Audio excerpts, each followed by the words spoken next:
میں M galleries تحریک point میں آپ تمام حضرات کا خیر مقدم کرتا ہوں۔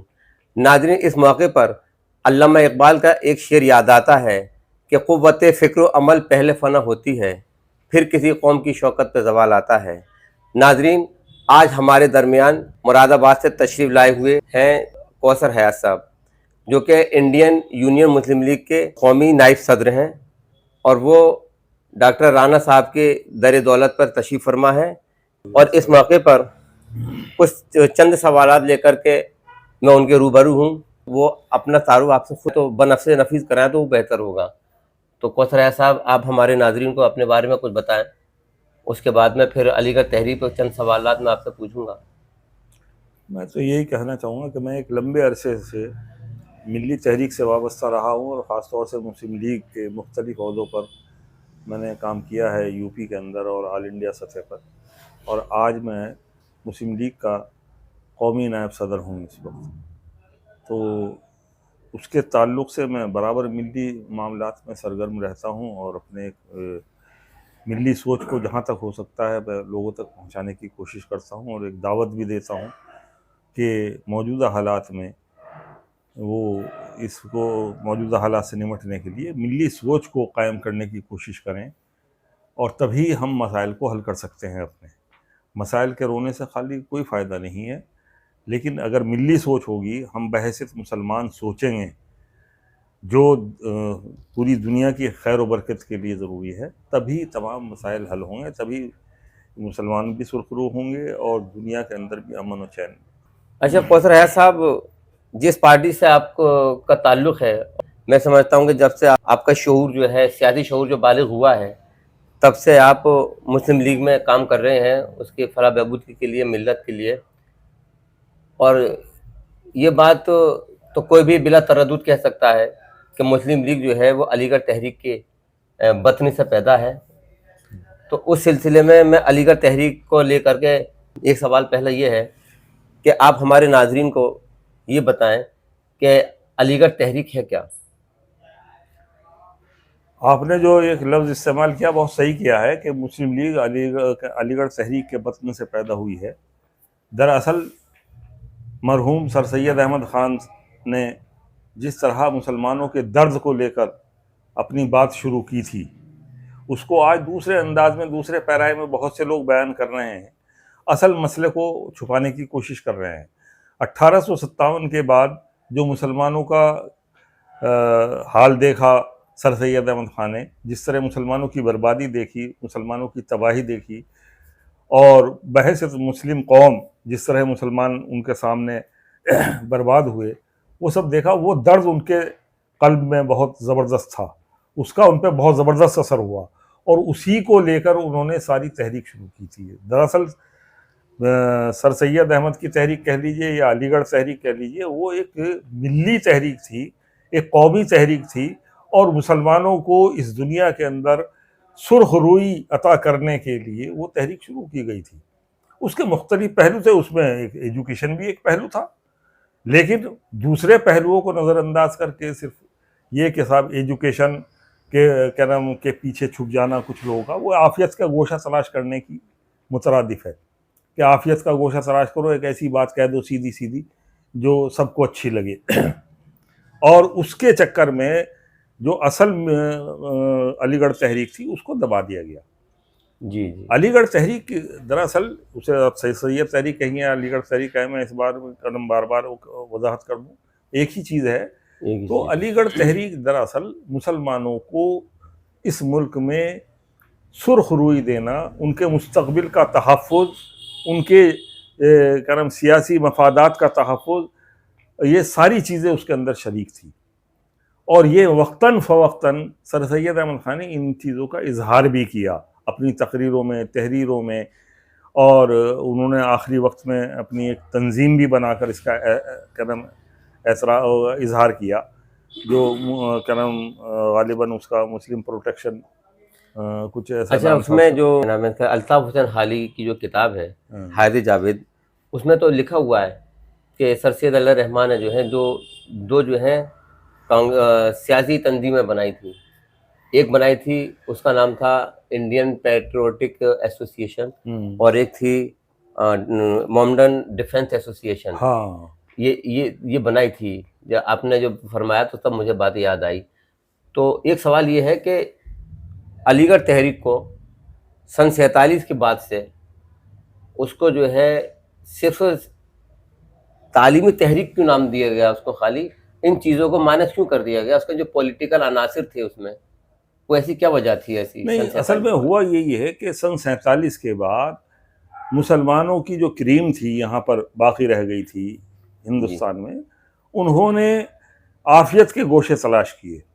اپنی جان بچانے کی کوشش کی ہر معاملے میں، اور اصل مسئلے سے راہ فرار، جسے ہم کہتے ہیں راہ فرار اختیار کی. وہ کوئی صحیح بات نہیں کہنا چاہتے تھے. جتنا بھی ایک قدم یہاں کریم رہی مسلمانوں کی سن 47 کے بعد، مسلمانوں کی تباہی اور بربادی کے ذمہ دار میں ان کو مانتا ہوں کہ انہوں نے اصل بات کہنے سے گریز کیا. اور سر سید تحریک کو بھی انہوں نے ایک طرح سے جان بوجھ کر ڈسٹورٹ کیا. ہاں غلط اسے کرم ڈسٹروائے کر دیا، اور اسے کرم دوسرے راہ پر لے گئے، اور اسے دوسری کرم راہ پر لگا دیا، اور اس کو اس کی غلط تشبیہ اور غلط تشریح اس کی. یہ اس کے ملزم ہیں جو سن 47 کے بعد یہاں کی کریم تھی، وہ اپنے ذاتی مفادات کے لیے کام کرتے رہے، یا ڈر اور خوف میں اتنا مبتلا ہو گئے کہ انہوں نے اصل تحریک کو بالکل نیست و نابود کر دیا. اصل تحریک تھی جو یہ تھی، وہ ملک کے مفاد میں بھی تھی، وہ اس ملک کے دوسرے فرقہ یعنی کیا نام غیر مسلموں کے بھی مفاد میں تھی، سب کے مفاد میں تھی. اور وہ یہ تھی کہ بھائی مسلمانوں کے ساتھ جو ایک طبقہ جو چاہتا تھا کہ مسلمانوں کے ساتھ کیا نام ہم مسلمانوں کو نمبر 2 کا شہری بنا کر رکھیں، یہ بات سر سید احمد خان بہت پہلے بھاپ چکے تھے. جی جی. کہ ایک تحریک اس میں سن 1857 کے بعد یہ تحریک چلی تھی اس ملک میں کہ اب ایسا ماحول بنایا جائے کہ مسلمانوں کو دوسرے درجے کا شہری بنایا جائے. 1000 سال تک یہاں مسلمانوں نے حکومت کی، پوری کوشش یہ تھی کہ مسلمانوں کی دوبارہ حکومت نہ آنے پائے، اور کیا نام دوسرے فرقے کی حکومت آ جائے، اور آنے کے بعد مسلمانوں کو دوسرے درجے کا شہری بنایا جائے. اس کو سر سید احمد خان نے کیا نام پہلے پہچان لیا تھا،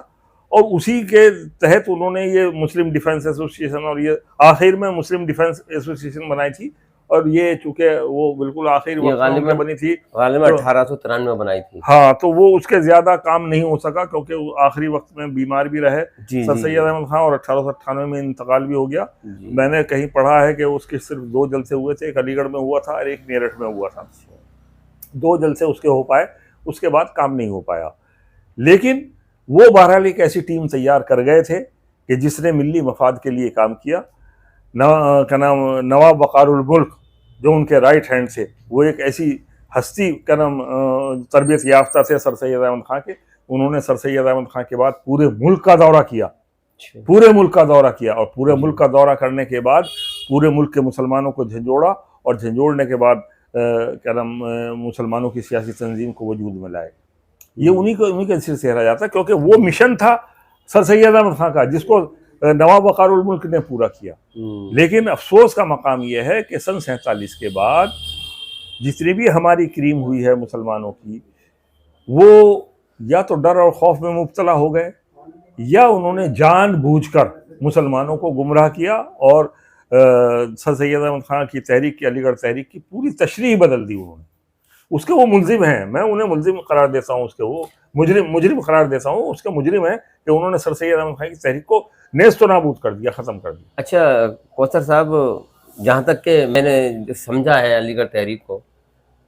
سر سید نے علی گڑھ یونیورسٹی بنانے کا جو اس کا مقصد تھا سر سید کا، وہ خاص طور سے یہ تھا کہ یہاں سے لیڈر پیدا ہوں، پڑھے لکھے ہوں، ظاہر سی بات ہے تعلیم یافتہ ہوں گے تو وہ سیاست کو بھی سمجھیں گے، اور لیڈر پیدا ہوئے. اس کے بعد اس ملک کی جو سن 47 کے بعد میں اس ملک کا جو تقسیم ہوئی اور کیا ہوا وہ ایک الگ معاملہ ہے. لیکن سن 47 کے بعد سے علی گڑھ میں وہ مخلص اور خالص لیڈر پیدا نہ ہو پائے. شاید اسی لیے پیدا ہو پائے کہ بقول آپ کے ابھی جیسے آپ نے فرمایا کہ اس کو جو ہے غلط معنی پہنائے گئے علی گڑھ تحریک کو، اس کو وہ پولیٹیکل جو اس میں ایلیمنٹس ہیں ان کو ہٹا دیا گیا. اور یہی وجہ ہے کہ یہاں سے چند لوگوں چھوڑ کے بڑے بڑے پڑھے لکھے لوگ جو ہیں انہوں نے غلامی کی ہے. اور اس کے لیے میں ایک سوال یہ ہے، کیا غیروں کا جھنڈا اٹھانا، غیروں کی تنظیموں میں جانا علی گڑھ تحریک کے نزدیک کیسا ہے؟ دیکھیے، جو میں نے کہا نا کہ علی گڑھ تحریک کو نیست و نابود کر دیا گیا،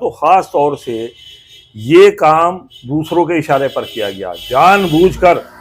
ایسے حالات پیدا کیے گئے اور کچھ لوگوں کو مقرر کیا گیا اس بات کے لیے کہ بھئی علی گڑھ تحریک کو کی تشریح بدل دو، اس کی تشبیہ بدل دو، بالکل اس کو دوسرے انداز میں پیش کرو. اور اس کا دوسرا پہلو بھی میں کہتا ہوں، بہت سے لوگوں کو شاید بری لگے گی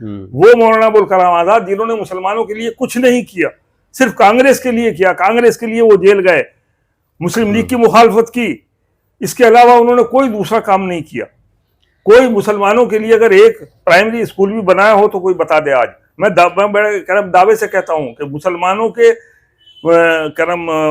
فائدے کے لیے، مسلمانوں کے مفادات کے لیے اگر انہوں نے کوئی بات کی ہے اپنی پوری سیاسی زندگی میں تو وہ ایک چیز بتا دے کوئی آدمی. لیکن